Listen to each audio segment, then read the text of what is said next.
rozwód dla ludzi bardzo często oznacza porażkę. Dlaczego? Dlatego, że mamy ten taki podświadomy instynkt, że nasz związek musi być aż do śmierci. Czemu? Informacje znajdujące się w tym miejscu były subiektywnie testowane na zwierzętach z gatunku Homo sapiens. I teraz rozwód to jest rzecz, która jest bardzo popularna, zwłaszcza w Ameryce.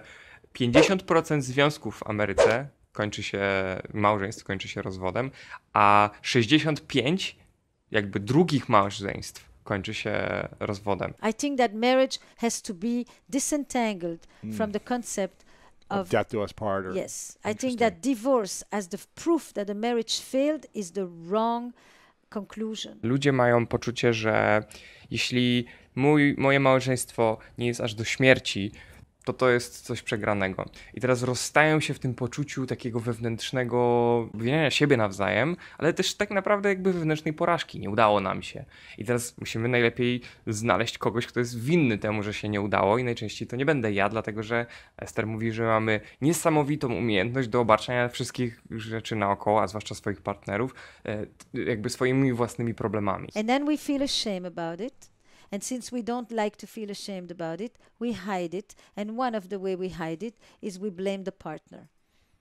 That's just one of the ways. There's a lot. We are very resourceful in not owning our shit. Right, exactly, exactly. Trudniej jest dostrzec siebie samego w tej sytuacji i swoją winę. Znacznie łatwiej jest schować to pod spód, tak żeby nie było zauważalne, ale my pamiętamy o tym, że to tam jest, więc po prostu robimy tak, że obarczamy tym winą naszego partnera. I think a lot of people who divorce don't have the chance to actually appreciate how many good things they had in their relationship. Po pierwsze, ludzie się zmieniają, że nawet ona, która jest w swoim małżeństwie 30 lat. Most of us are going to have 2 or 3 committed relationships in our lifetime, due to divorce, due to death, various things. Some of us are going to do it with the same person. I have had probably 3 marriages to the same man. Wow. Not because we divorced or anything, but because over 30 years we have had to redefine ourselves, Sure. to restructure. Ona w swoim małżeństwie była już ożeniona ze swoim mężem około 3 razy. To nie formalnie, tylko po prostu przez sam fakt, że wchodzili w kompletnie nowy etap życia. I to, co ratowało ich związek, bo stawali się również zupełnie innymi osobami. To, co ratowało ich związek, to jest ta umiejętność, ta flexibility, umiejętność bycia, dopasowywania się do danej sytuacji. The very principles that you apply to companies today, flexibility, fluidity, the ability to reinvent itself, to redefine itself, to manage tradition and innovation, is really what has to enter into all modern love. That's what coupledom is about. Those who can do it with each other, and the other ones do it by finding a new person. Dlatego, kiedy ludzie zmieniają się i stają się po prostu kimś innym, to nic dziwnego, że później jest znacznie trudniej. Jakby nie żenimy się z tą samą osobą, z którą jesteśmy 30 lat później w związku. Więc kiedy rozstajesz się i traktujesz to, nie traktuj tego jako porażkę, tylko doceń to, co ten partner dał tobie i doceń to, co razem przeżyliście. I ona mówi, że jeśli nawet nie chcesz tego zrobić dla swojego partnera, to zrób to dla siebie samego, dlatego że w kolejny związek będziesz w stanie wejść z znacznie mniejszym zgorzknieniem. No, ma to sens, nie? This is what I really am thankful for that we had together. This is what I take with me from what we had together. This is what I wish for you as we move forward. This is how I hope our children will remember us. That is a very different departure. And when you do that departure, you also have a very different continuity in your next relationships later than carrying bitterness and victimization and resentment and all of that. Jedną z bardzo istotnych rzeczy, aby uniknąć konfliktów, to jest dawanie sobie wzajemnie przestrzeni. Don't try to make your partner into one person for everything. There is no such a person. Find multiple sources of connection, of intimacy, of friendship, so that you can have a group of people support you, and don't have one person who has to be there for you for everything, especially when you're in the dumpster. Poczucie, że partner jest tym wszystkim, czego potrzebujemy, całą naszą wioską, sprawia, że osaczamy go po prostu. A razem z osaczeniem idzie oczekiwanie. Disappointment which can lead to suffering, is part of a relationship. The minute you have a relationship, you have an expectation. Nie ma związków, które nie mają kłótni. Esther mówi, że każdy związek to jest kłótnia, a potem jakby, wiesz, zgoda. I to jest naturalna dynamika tych danych związków. Pytanie tylko, jak się godzicie, jak długo się kłócicie. But even if it's every day, the question is not so much the fighting. The question is really the repair. I think relationships follow a cycle of harmony, disharmony and repair. To, czy ty będziesz się kłócić, czy nie, zależy od tego, czy potrafisz słuchać swojego partnera. Czy potrafisz usłyszeć to, co on mówi, czy tylko czujesz się urażona. A teraz umiejętność słuchania naszego partnera trwa 10 sekund. 3 zdania jesteś w stanie usłyszeć, a potem twoja podświadomość decyduje o tym już, czy teraz będzie kłótnia, czy teraz nie będzie kłótni. When you are in conflict situations, we have the ability to listen to 10 seconds. And 10 seconds is 3 sentences. Before in our head we've stopped listening and we are preparing the rebuttal. Kiedy już zadecydowałaś, że teraz będzie kłótnia, albo że nie jesteś w stanie dalej kontynuować tej rozmowy bez kłótni, to są metody na to, żeby po prostu żeby dać sobie drugą szansę, żeby znowu dać sobie te 10 sekund, żeby znowu podjąć ten trud, ale musisz jakby zresetować to wszystko. I żeby to zresetować, musisz odejść. I teraz piękne słowa, które ona mówi, bardzo mi się to podoba, to jest... What is a good way to end the fight? There's different things. You know what? I don't think at this moment I'm doing justice to this conversation. I'm going to go cool off and we'll come back. 1. Wow. Wow. That's a grand way. That's, you know. Każdy ma przestrzeń i prawo do przestrzeni. Każdy może odejść z rozmowy. To jest twoje prawo i musisz, jeśli nie posiadasz go, to musisz porozmawiać ze swoim związku, tak żeby ta dynamika była taka, żebyś miała to prawo.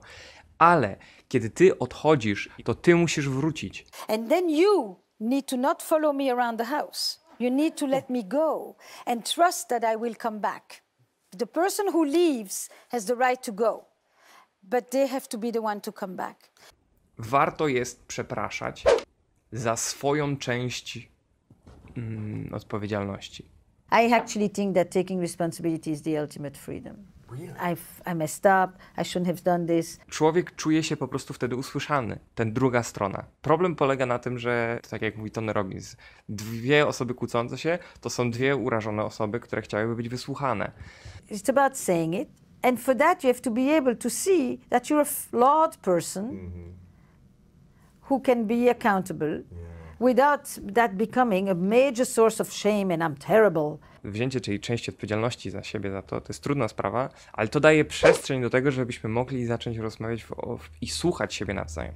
I teraz, kiedy masz takie coś, taką sytuację, że coś poszło nie tak i czujesz, że dynamika twojego związku nie pozwala ci na to, żeby się przyznać do tego, bo kiedy przyznasz się do tego, to natychmiast będziesz czuć, że to jest niesprawiedliwe, bo przecież tyle innych rzeczy robisz w porządku, a to jest tylko jedna rzecz, którą wiesz, jakby wchodzisz już w ten defensywny stan, to oznacza, że dynamika twojego związku jest niewystarczająco dobra.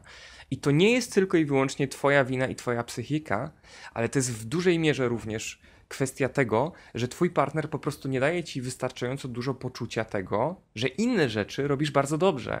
Bo kiedy masz taką dynamikę związku, w której czujesz się bezpiecznie, to w tym momencie ten element przyznania się nie jest aż takim wielkim wyzwaniem. Możesz to zrobić swobodnie. Nie będziesz czuła wtedy poczucia, że wszystko, wiesz, wszystko teraz skupia się tylko i wyłącznie na tej jednej rzeczy.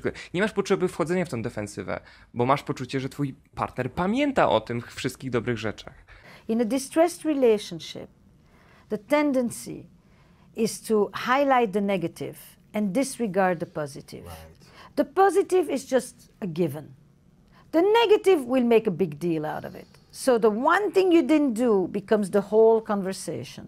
And then what does that person do? Of course that person says, but you disregard all the other stuff. Yeah. And rightly so, because it has been disregarded. Spójrz, jak świetnie się rozkłada ta odpowiedzialność za to, nie? Na zasadzie, no ja zepsułam teraz. No właśnie jest sęk w tym, że może i nawet zepsułaś coś, nie poszło ci dobrze, ale to, czy będziesz w stanie teraz o tym rozmawiać swobodnie, zależy od tego, w jaki sposób wcześniejsza część twojego związku będzie wyglądać. Więc Esther mówi, że konflikty powinniśmy rozwiązywać nie w momentach, w których jest duże natężenie emocji, tylko w momentach, kiedy właśnie jest łatwo nam, kiedy dogadujemy się dobrze, dlatego, że mamy wtedy znacznie więcej wewnętrznej motywacji do tego, żeby pracować nad tym, żeby kiedy już jest ciężko, to żebyśmy byli w stanie zareagować odpowiednio, żebyśmy byli w stanie być w tej przestrzeni, która sprawi, że nie polecą talerze. Ani noże. In a distressed relationship, the positive, if we get there on time, it's because there was no traffic. And if we get there late, it's because of you. The good is chance, the bad is attributed to you. If I am in a bad mood, it's because I had a bad day. But if you're in a bad mood, it's because you're a nasty person who is always so cantankerous. Right.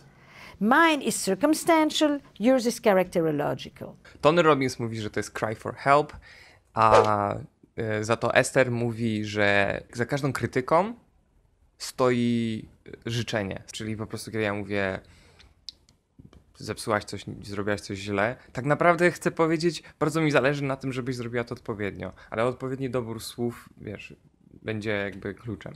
Więc o co ludzie tak naprawdę się kłócą? When people fight about the same stuff, what they're fighting about is not the towel or the bathroom or who takes care of what or who takes the children every day or who is always late. What they're fighting about are actually three key groups of themes that are underneath those plot lines, which is power and control, closeness and care i respect and recognition. A to, czy tak naprawdę kłócimy się o kota, czy kłócimy się o dziecko, czy kłócimy się o samochód, to nie ma znaczenia. Kiedy zamykasz drzwi samochodu i robisz to w taki sposób, że to uraża moje życie, to w tym momencie tak naprawdę chodzi mi tylko i wyłącznie o to, że chcę, żebyś respektowała moje dobro, nie? Czuję, że nie dajesz mu wystarczająco szacunku, bo czuję, że to jest część mnie jakby.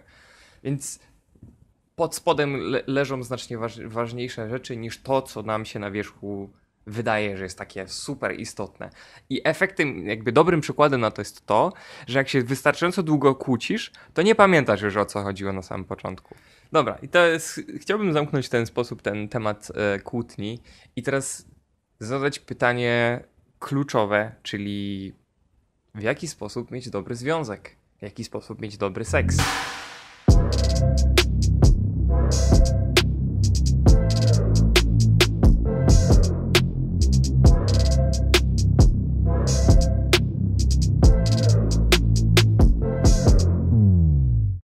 Żeby mieć dobry związek, to musisz nie robić wszystkich tych rzeczy, o których mówiliśmy do tej pory.